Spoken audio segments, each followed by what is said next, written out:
This was part of in 1957, 50,000 pounds of meteors. It was the Sikhote-Alin Fall. It was in Russia. And this is one of the fragments. I've been a nurse and a nurse practitioner for over 25 years. So I have that clinical practice experience. I started teaching nursing pre-licensure students 15 years ago. So I have the educator hat on. I understand what students tend to struggle with as they're learning different concepts in the nursing curriculum. And I've also lived, my father had a heart attack when I was in high school. And so we lived with that chronic illness throughout most of my adulthood. And so I've been on that side, that patient side and the patient family side. And if anyone has ever spent, the evening or a day in a hospital by a loved one's bedside, you see gaps and you see safety concerns. And that's what's created for me that passion. We can make this even better. The care that we provide to patients, making them feel heard and their family members understand what's going on. And so all that experience, we're pulling into this simulation because we can create any type of scenario in VR, even more so than traditional simulation, because we can create any kind of environment, any kind of patient, any kind of situation, and then just make it real for the students. And hey, let's talk through this. How should we approach this? So that's kind of my journey to where we've gotten here. For those of you that aren't aware of the OpenRN project, this poster kind of gives a nice overview. As John mentioned, we received a $2.5 million grant from the Department of Education. It's been 2 years ago now. It's a 4-year grant, so we're about halfway through. We're creating 5 open educational resource textbooks. We've already published the pharmacology book, and the skills book and the fundamentals book will be published this summer. And then the last 2 books, mental health and management, will be published next year.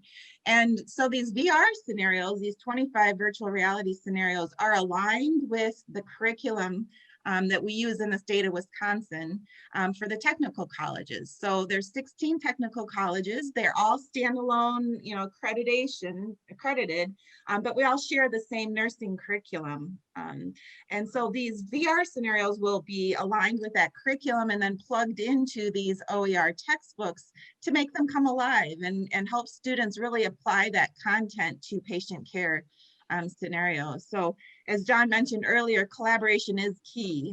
So we have 4 other colleges that are helping lead the VR effort here in Wisconsin. So that includes CVTC, Madison, which I know you had some guests on previous roundtables as they shared what they're doing across their college, not just in nursing, Gateway, Northeast Wisconsin Technical College, and Moraine Park.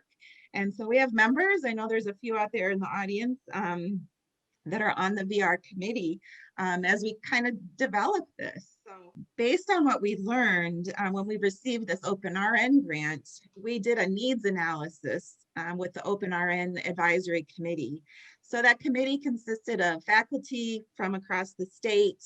We had deans, we had sim techs, we had industry members.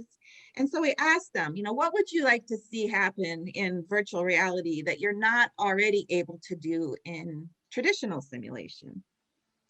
So the message from industry came across loud and clear to focus on communication skills, especially when dealing with agitated patients or family members, because that's something that students don't typically get the chance to experience during their clinical experience in school.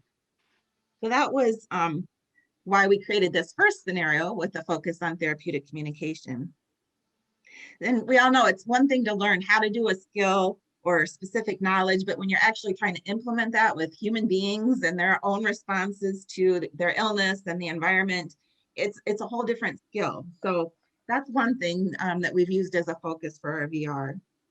We also asked faculty the same thing, tell us what you would like to see, what you'd like to be able to do in VR. And one of the very top priorities was they wanted the ability to customize these scenarios and update them on their own. And we learned that from the Arise project, that if something had to be programmed, if there was an update in practice or faculty wanted to tweak it a little bit and make it their own, you needed programmer support. And that just was difficult. So one nice thing about the Acadicus scenarios is once we have the scene, like this is a scene in a long-term care facility with an elderly patient, we can change the scenes, we can change the patients, we can pick from multiple environments, we can have a diverse set of patients, and really select those type of things that either you want students to practice before they get in the clinical environment, or things that you know they're not going to get a chance to really practice, that you want to give them that opportunity.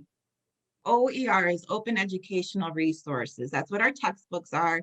Not only are they free, but they also have open creative licensing attached to them. So once they're out there, anyone can use it, remix it, revise it without asking permission. They just have to give attribution to where the original information came from. So we divided our virtual simulation into 3 different levels, or 3 different possibilities. So one is the truly immersive VR, like John was talking earlier today, where the student has the headset on, they're in the environment, they're totally immersed. Like, I like to give the story, like, we have to be careful what kind of furniture we put in these virtual environments, because it becomes so real after a few minutes that people, might want to lean on the bed or lean right on the table, and it's not there, but they feel like it's there. And so research has shown that immersion, as most of you probably heard, right, creates the same kind of activity in the brain as when you're truly experiencing reality. And because of that, there's long-term retention of the material. A second way that we're using virtual simulation is having the sim tech, which is what we're going to demonstrate today later, signs in wearing the headset, and then the instructor can facilitate the scenario by screen broadcasting it using Zoom, like we're doing right now. Students can sign in using whatever device they have at home. They don't need any special laptop, gaming laptop or headset. They can just see it on their screen. And this opens up a whole new set of possibilities when you're trying to run substitute learning activities remotely. And then the third level is to create a completely separate online asynchronous independent activity. And that's the true OER, because you don't need virtual reality headsets. You don't need the headsets. You don't need the software. But by clicking in on a hyperlink, what we've done is we've used another software product called H5P. It's also free and available to everyone. And we're taking snippets from these VR scenarios and kind of like directing our own scene. So we'll take a snippet of it and put it in, and draw the learner in. Here is your patient, and patients, explaining how they feel or what kind of symptoms they're having. And then the student has to make decisions, there's various decision points throughout the activity where they have to decide, okay, now what do I do next? What's the best thing to do next? And as they make those decisions, they get rationale for why the correct answer is correct and why the incorrect answer isn't necessarily their best choice. Simulation is a nice bridge, for students as they learn these things and skills in classrooms before they actually get out in practice. So each college got 4 sets of equipment. So the Alienware laptop and the headsets. And we're finding the costs have really come down just in the past 2 years. So a headset's about $400 now, and the gaming laptop, maybe $3,500. And when you compare that to the cost of a simulator, over time, it's much less expensive to have the virtual reality. We're looking at replacing one of our top end simulators right now, and it's over $200,000. It's 10 years old. So. Wow. So I think, over time, that hopefully the return on investment as we show the outcomes will be significant. But I'd also say that I think a lot of people think that there has to be a big, massive investment in the beginning to get this started, but it really doesn't have to be. There's a lot of free content out there that you can work with. Acadicus has a ton of different free simulations that you can try out in the Commons, including the OpenRN project. And you can just start using it, experimenting with it, getting familiar, again, building that support. And I think then the funding comes along with that over time. And so there are all these interesting things in the OpenRN space that are, giving you a sense of who this person is. And there's this photograph of, there's no gravity in here, so I can just let things go. But I love showing people, it's like, yeah, here's Miles, and you can see his wife. There's and Miles and Karen. Yeah. and you see there's a tractor behind there because like there's a Mhm. story behind him, right? You know, he's Right. a farmer. He was a retired farmer, and he loves that tractor to the point where he even has. Oops, I just stood up on top of the thing.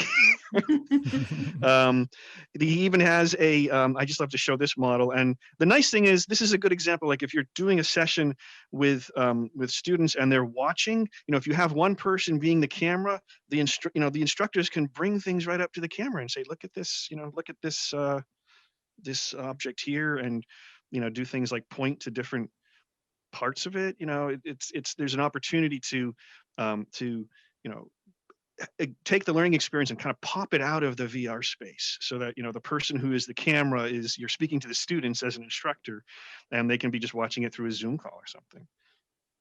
And that's any piece of equipment. I mean, John's showing the tractor right now because we purposely tried to personalize this, like he said, you know, in a long-term care kind of room or assisted living, as we are trying to get students to be more aware of the environment, more aware of this person's story and who they are, because we all know when you're trying to communicate therapeutically, the more you know about the patient, you can help redirect some of that agitation. Sometimes if you bring up things from their past that they enjoyed. So this room was completely designed by Arch Virtual for the Open RN project for our first, this is just our first scenario. We can say this is actually 8 a.m., you know, at sim time. So we're getting ready to administer medications. And so this is the sim manager. I can also go into what's called ghost mode. So let's see, now you see me, now you don't, I should be invisible now. And so I could be the sim manager. You don't even see me. I could also, you know, what are you doing in my room? You know, I could be role playing the part of the patient while I am doing all of the SimTech controls. And as a SimTech, you have an amazing range of tools to your disposal, and you can be in the environment. You could be in non-VR mode as well as being in VR mode, and so you could be visible or not visible. It's completely up to you. Or if you wanted to show students, you know, how they're transitioning. So maybe he's in long-term care, but he's getting worse. So now we call and he's admitted to the hospital. So now we load the hospital room scene, and now he's getting worse because his blood pressure is outrageous. So, you know, we'll go to an ICU type environment. So it's easy to show those transitions to students that way too. And at this point, as an instructor, you know, in the real life, I would, you know, if vital signs were that out of range, we could stop and say, okay, time out. You know, what's your interpretation? What are you most concerned about? What are you going to do next? How does this impact your plan? And as John's were showing, you can change any of this on the fly as you go. So maybe you want the blood pressure to start out in normal range, and then as things progress, it starts to drop, or, you know, whatever you do in simulation, we can do in VR. So yeah, we took clips of this, of him, you know, not wanting to have his blood pressure taken. So what's the best way to respond to that? And then that's a multiple choice question. Or here is vital signs. Are these considered, you know, do you have any concerns? Is any requirement, any follow-up needed? Things like that.